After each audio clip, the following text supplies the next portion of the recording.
Hi hello welcome to Kiran TV news. Andhra Pradesh రాజకీయాల్లో పవన్ కళ్యాణ్ గారు ఒక రేంజ్లో ఆయన వ్యవహార శైలి, అలాగే దీపావళికి టపాకుల్లా పేలుతున్నారు పవన్ కళ్యాణ్ గారు. రీసెంట్గా కందుకూరు, ఆ తర్వాత ఇప్పుడు భీమవరం డిఎస్పీ ఇష్యూ. అధికారంలోనే అంటే స్వపక్షంలోనే విపక్ష పాత్ర పోషిస్తున్నారు పవన్ కళ్యాణ్ గారిపై కొన్ని విమర్శలు కూడా వస్తున్నాయి. అసలు ఆయన ప్రశ్నించడానికి అర్హుడా కాదా? భీమవరం ఇష్యూలో డిఎస్పీని సస్పెండ్ చేసే అధికారం పవన్ కళ్యాణ్ గారికి ఉందా లేదా? అలాగే పవన్ కళ్యాణ్ గారు డిఎస్పీ అవినీతి మరకలు ఉన్నాయి, అతని మీద చర్యలు తీసుకోండి అంటే ఇక్కడ డిప్యూటీ స్పీకర్గా ఉన్నటువంటి రఘురామకృష్ణరాజు గారు అతను క్లీన్ చిట్ ఇచ్చి అతను మంచివాడు అని చెప్తున్నారు. అసలు ఏం జరుగుతుంది ఆంధ్రప్రదేశ్ రాజకీయాల్లో తెలుసుకునే ప్రయత్నం చేద్దాం. మనతో పాటు జర్నలిస్ట్ కిరణ్ పోల్దాస్ గారు ఉన్నారు, ఆయన అడిగి తెలుసుకుందాం. తన నమస్తే. నమస్తే హరీష్. మీరు చూసే ఉండొచ్చు ఆంధ్రప్రదేశ్ రాజకీయాల్లో రీసెంట్గా 1 by 1 ముఖ్యంగా డిఎస్పీకి సంబంధించిన ఇష్యూ. కందుకూరుది అయితే ఆల్రెడీ మనం చేసాం. ఓకే, అయితే డిఎస్పీకి సంబంధించిన ఇష్యూలో పవన్ కళ్యాణ్ గారు పదే పదే స్వపక్షంలోనే విపక్షం పాత్ర పోషిస్తున్నారు, ప్రశ్నిస్తున్నారు. డిఎస్పీకి సంబంధించిన ఇష్యూ పవన్ కళ్యాణ్ గారేమో అతనికి సంబంధించిన అవినీతి ఆరోపణలు ఉన్నాయి, ఇవన్నీ కూడా లిస్ట్ అంతా ఉంది అని చెప్పి డీజీపీకి ఇచ్చామన్నారు. కానీ రఘురామకృష్ణరాజు గారు లేవు అంటున్నారు. అసలు ఏంటి అంటే స్వపక్షంలో విపక్షం అనే మాట కరెక్ట్ కాదు. ఎందుకంటే స్వపక్షంలో విపక్ష పాత్ర ఎక్కడ పోషించాడు ఆయన? అంటే విపక్షంలాగా ఆయన ప్రభుత్వం మీద ఆరోపణలు చేయలేదు. ఫస్ట్ చంద్రబాబు నాయుడు గారి మీద, ఆయన పరిపాలన మీద ఆరోపణలు చేయలేదు. సో ఆయన చేసిందల్లా ఏంటంటే భీమవరంలో డిఎస్పీ జయసూర్య సివిల్ తగాదాల్లో తలదూరుస్తున్నారు, అదే సమయంలో పేకాట క్లబ్బుల్ని యథేచ్ఛగా నడుపుతూ ఉన్నారు. సో అలాగా ఆయన మీద చర్యలు తీసుకోవాలి అంటే ఆయన అసలు ఏం జరిగిందనేది నివేదిక ఇవ్వండి అని చెప్పేసి డీజీపీ గారికి ఒక లేఖ రాశారు. ఇది కదా జరిగింది. అంటే ఉప ముఖ్యమంత్రి హోదాలో పవన్ కళ్యాణ్ గారు ఆ లేఖ రాయటానికి అవకాశం ఉందా లేదా అనేది ఒక చర్చ జరుగుతోంది. సో దాని మీద మళ్ళీ మీరు రఘురామకృష్ణరాజు గారు ఏమన్నారనే దానికి మళ్ళీ వెళ్దాం. అసలు ఆయనకు ఆ అర్హత ఉందా? ఇదే కదా. ఈ అర్హతలు చూసి అన్నీ చేస్తున్నారా? అంటే రాజ్యాంగబద్ధంగానే అన్నీ జరుగుతున్నాయా ప్రభుత్వాల్లో? ఏ ప్రభుత్వం అయినా గతంలో జగన్మోహన్ రెడ్డి గారి ప్రభుత్వంలో రాజ్యాంగబద్ధంగా జరిగినాయి అన్నీ. ఉప ముఖ్యమంత్రులు 5 ఉన్నారు. ఏ ఉప ముఖ్యమంత్రికైనా తన శాఖల పట్ల క్లారిటీ ఉందా? ఏ ఉప ముఖ్యమంత్రి అయినా తన శాఖల్లో తాను మాత్రమే నిర్ణయాలు తీసుకున్నారా? జగన్మోహన్ రెడ్డి కదా అన్ని నిర్ణయాలు తీసుకున్నారు. పప్పెట్ షోనే కదా జరిగింది ఆ రోజు. మొత్తం సకల శాఖ మంత్రే కదా సజ్జల మొత్తం వాళ్ళ అన్ని మంత్రిత్వ శాఖల్లో నిర్ణయాలన్నీ చేసింది ఆయనే కదా. సంతకాలకు మాత్రమే పరిమితమైనారు. ఆ ఉప ముఖ్యమంత్రుల పేర్లు ఎవరైనా చెప్పండి అయ్యా అంటే ఈ వీడియో చూసేవాళ్ళు అయినా ఒకసారి మననం చేసుకోండి. ఎవరున్నారు ఉప ముఖ్యమంత్రులు? 5 పేర్లు టక్కి మనం చెప్పగలుగుతామా? చెప్పలేం కదా. ఎక్కడ రాజ్యాంగబద్ధంగా జరిగింది? సరే పక్కన పెడదాం. గత ప్రభుత్వం నేను చెప్పా కదా. సో గత ప్రభుత్వంలో అట్లా ఏమీ జరగలేదు కాబట్టి వాళ్ళు ఎవ్వడికి కూడా అడిగే అర్హత లేదు, హక్కు లేదు. పక్కన పెడదాం. ఇకపోతే ఎవరు అడుగుతున్నారు? ఇక్కడ కొంతమంది మేధావులు అడుగుతున్నారు. తెలుగుదేశం పార్టీలో కూడా ఒక వర్గం అడుగుతుంది. తెలుగుదేశం పార్టీలో అందరు కాదు, ఒక వర్గం, అతివాద వర్గం మాట్లాడుతుంది. ఇవాళ అతివాద వర్గానికంతా నేను ఒక ప్రశ్న వేస్తున్నా. లోకేష్ గారు రాజ్యాంగబద్ధంగానే అన్నీ చేస్తున్నారా? లోకేష్ గారు రాజ్యాంగబద్ధంగానే అన్ని విదేశీ పర్యటనలు చేస్తున్నారా? ఎంతమంది మంత్రులు ఉన్నారు? ఎంతమంది మంత్రులు విదేశీ పర్యటనలు చేస్తున్నారు? పెట్టుబడులు తీసుకొచ్చే బాధ్యత ఏ మంత్రిది? భారీ పరిశ్రమల శాఖ మంత్రి ఏం చేస్తున్నారు? సో చాలామంది ఉన్నారు మంత్రులు. వాళ్ళందరూ మంత్రుల శాఖలకు సంబంధించిన అంశాల్లో మరి లోకేష్ గారు, చంద్రబాబు గారు అనుకోకుండానే అన్నీ జరుగుతూ ఉన్నాయా? వాళ్ళు అసలు ఎవరి పాటికి వాళ్ళు నిర్ణయాలు తీసుకుంటున్నారు రాజ్యాంగబద్ధంగా? సో కొంచెమన్నా ఆలోచించి మాట్లాడాలి. నేనేమి తెలుగుదేశం పార్టీని తప్పు పట్టట్ల, సహజం అది అంటున్నా. ఒక ముఖ్యమంత్రిగా ఉన్నప్పుడు ఆ ముఖ్యమంత్రికి సర్వాధికారాలు ఉంటాయి. చంద్రబాబు నాయుడు గారికి సర్వాధికారాలు ఉంటాయి. ఆయన చెప్పినట్టు జరుగుతుంది. ఏదైనా ఒక వన్ మ్యాన్ షో ఉంటుంది అంతే. ఆయన కొడుకుగా, ఆయన నెక్స్ట్ వారసుడిగా లోకేష్ గారు ఎలివేషన్ వస్తుంది. మరి ప్రతి సందర్భంలో లోకేష్ గారికి సంబంధం లేని ప్రతి సంక్షేమ కార్యక్రమంలో లోకేష్ గారి ఫోటో ఏ రాజ్యాంగబద్ధ హక్కు ఉందని వేస్తున్నారు? చంద్రబాబు నాయుడు గారు, పవన్ కళ్యాణ్ గారు, లోకేష్ గారు ముగ్గురు ఫోటోలు వేస్తున్నారు. ఏ రాజ్యాంగబద్ధ ప్రకారం వేస్తున్నారు? అసలు లోకేష్ గారి పేరు ఎట్లా వేస్తారు? లోకేష్ గారి ఫోటో ఎట్లా వేస్తారు? సో ఇవన్నీ కూడా చర్చకు వస్తాయి. అనవసరమైన చర్చ ఇదంతా కూడా కదా. సో రాజ్యాంగబద్ధంగా మీరు అదేదో ఏమంటారు భగవద్గీతలో రాసినట్టు రాజ్యాంగంలో రాసుందా ఇలాగా ఆయన అడగచ్చా ఇలాగా? అరే హోంమంత్రి అనితకి లేని బాధ మీ అందరికి ఎందుకు? నాకు అర్థం కాదు.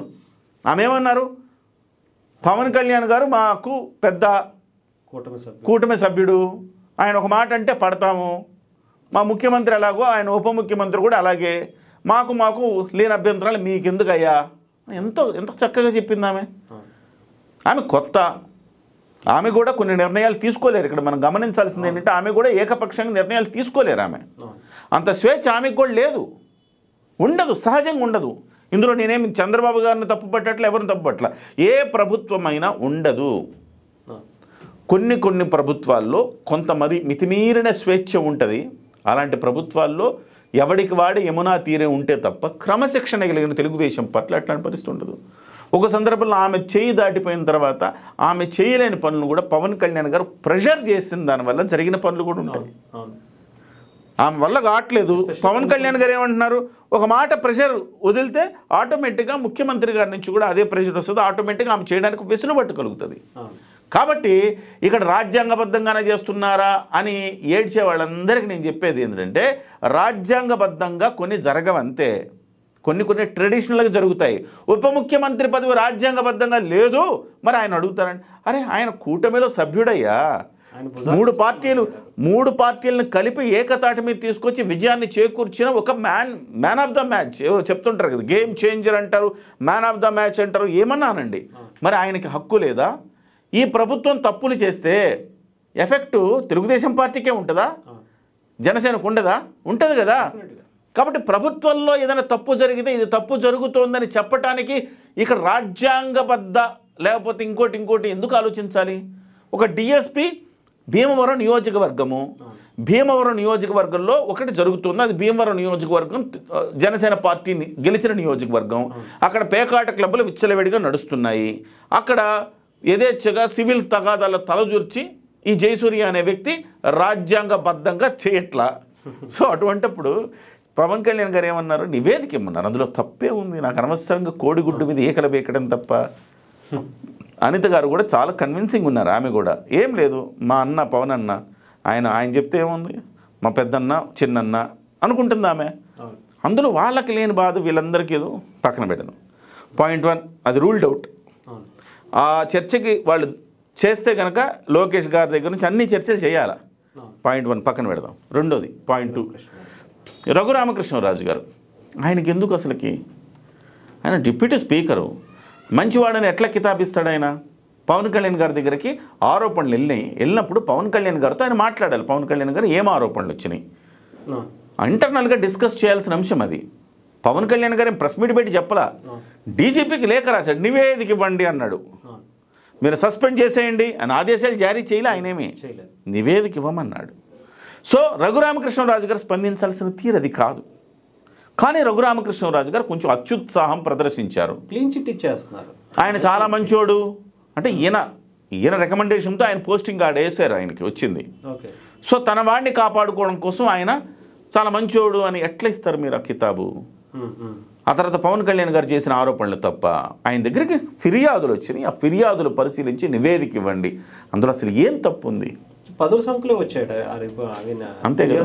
ఆ మాటకు వస్తే అసలు పేకాట క్లబ్లు, ఆయన ఒక ట్రెడిషనల్ రాజకీయ నాయకుడు కాదయ్యా, మీరు అర్థం చేసుకోవాలి. పవన్ కళ్యాణ్ గారు అనేవాళ్ళు ఆయన కొత్త తరం రాజకీయ నాయకుడు, ఎన్నో త్యాగాలు చేసి ప్రజల కోసం ఎజెండా తయారు చేసుకుని వచ్చాడు ఆయన.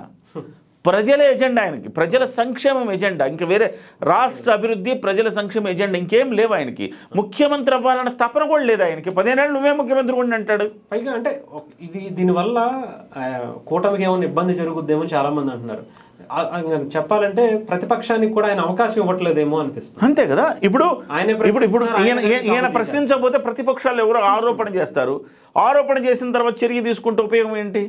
సో పవన్ కళ్యాణ్ గారు డే 1 ఏం చెప్పాడంటే, ఇక అంటే స్వపక్షంలో విపక్షంలాగా పాత్ర మనమే పోషించుకుని మనమే ప్రశ్నించుకుని మనమే చేసుకుందాము అని చెప్పారు ఆయన. అదే జరుగుతూ ఉంది ఇందులో. సో ఇందులో అనవసరమైన హోంమంత్రి ప్రకటనను వదిలేసి ఇవాళ రఘురామకృష్ణరాజు గారు కూడా కాసేపటి క్రితం స్పందించారు. ఆయన డిప్యూటీ సీఎం, నేను డిప్యూటీ స్పీకరు, ఇద్దరం డిప్యూటీలు అనేంత మాత్రాన మా ఇద్దరికి అంత పోరు ఎక్కడ ఉంటుందయ్యా? పవన్ కళ్యాణ్ని నేను వ్యతిరేకించేంత శక్తి నాకేమన్నా ఉందా? ఆయన స్థాయి వేరు, కాబట్టి అన్నాడు, అది కూడా ఆ వివాదం కూడా సమసిపోయింది. బేసిక్గా ఆయన కూడా కొంచెం తొందరపడ్డాడు, అది కూడా సమస్య పోయింది. ట్రెడిషనల్ పేకాట్ అనేది అక్కడ రెగ్యులర్గా ఆడుతూ ఉంటారు, అది పెద్దగా అది ఊపిరి ఆడినట్టు, ఊపిరి లాంటిదంటే ఏంటంటే, సో ఇవాళ అంటే మనకు చాలామందికి కూడా తెలియాల్సిన అవసరం ఉంది ఏంటంటే, పేకాట క్లబ్బులు ప్రభుత్వాలు ఏవైనా పేకాట క్లబ్బులు నడవడం అనేది సహజంగా నడుస్తాయి. దాంట్లో తలా ఇంతనే వెళ్ళిపోతుంది, ఎమ్మెల్యేకింత, ఎస్పీకింత, డిఎస్పీలకింత, ఇట్లా రకరకాలుగా వెళ్ళిపోతూ ఉంటుంది. ఇది సహజంగా ఏమంటారు అనధికారికంగా జరిగే ఒక పరిస్థితి, ఆ ప్రక్రియను పవన్ కళ్యాణ్ గారు కూడా చూసి రేపొద్దున మళ్ళీ భీమవరంలో గెలవకపోతే ఏంటి పరిస్థితి. అందుకోసం దానికి ఎక్కడో దగ్గర చెక్ పెట్టాలి కాబట్టి ఆయన మాట్లాడారు. ఇక్కడ హోంమంత్రి అనితకి ప్రాబ్లంలే, ఇక రఘురామకృష్ణరాజు గారు కూడా ఆయన క్షమాపణ చెప్పేశారు, అయిపోయింది. ఆ డిఎస్పీ మీద చర్యలు అయితే తీసుకుంటారు, అందులో డౌట్ ఏం లేదు. ఎందుకంటే ఇది ముఖ్యమంత్రి దాకా వెళ్ళిపోయినప్పుడు, ఇంత ఇష్యూ జరిగినప్పుడు ఆ డిఎస్పీని మార్చడమో సస్పెండ్ చేయటమో ఏదో ఒకటి చేయకపోతే ఇక అర్థమేముంటుంది. కాబట్టి చేస్తారు. ఈ దిక్కుమాలిన జనం కొంతమంది ఉంటారు, అతివాదులు, అతిసార వచ్చిన వాళ్ళు అతిసార వ్యాధితో బాధపడుతూ మాట్లాడుతుంటారు. పవన్ కళ్యాణ్కి ఏముంది హక్కులు, అరే హక్కులు రాజ్యాంగం ఏమైనా మాట్లాడితే చాలా మాట్లాడాల్సి వస్తుంది కదా, అవన్నీ మాట్లాడుతూ హ్యాపీగా ఉన్నారు, ప్రభుత్వం బాగా పరిపాలిస్తుంది. సో అన్నదమ్ముల్లాగా పవన్ కళ్యాణ్, లోకేష్ ఉన్నారు. సో ఒక తండ్రి స్థానంలో చంద్రబాబు నాయుడు చక్కగా ఒక మంచిగా వాళ్ళు ఒక కుటుంబంలాగా పరిపాలన చేస్తూ ఉన్నారు, బ్రహ్మాండంగా ఒకళ్ళకొకరు సహకరించుకుంటున్నారు.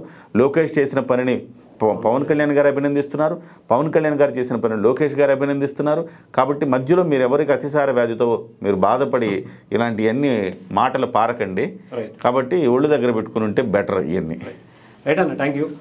ఏదేమైనా సరే పవన్ కళ్యాణ్ గారు సినిమాల్లోనే కదా రాజకీయాల్లో కూడా ట్రెండ్ సెట్ చేస్తున్నటువంటి పరిస్థితి, అధికారంలోనే ఉంటూ ప్రతిపక్ష పాత్ర కూడా ఆయనే పోషిస్తూ సమస్య బయటకు తీసుకురావడం, ఆ సమస్యని పరిష్కరించడం కూడా ఆయనే చేస్తున్నారు అనేది జర్నలిస్ట్ కిరణ్ గారు చెప్తున్నారు. Thank you so much.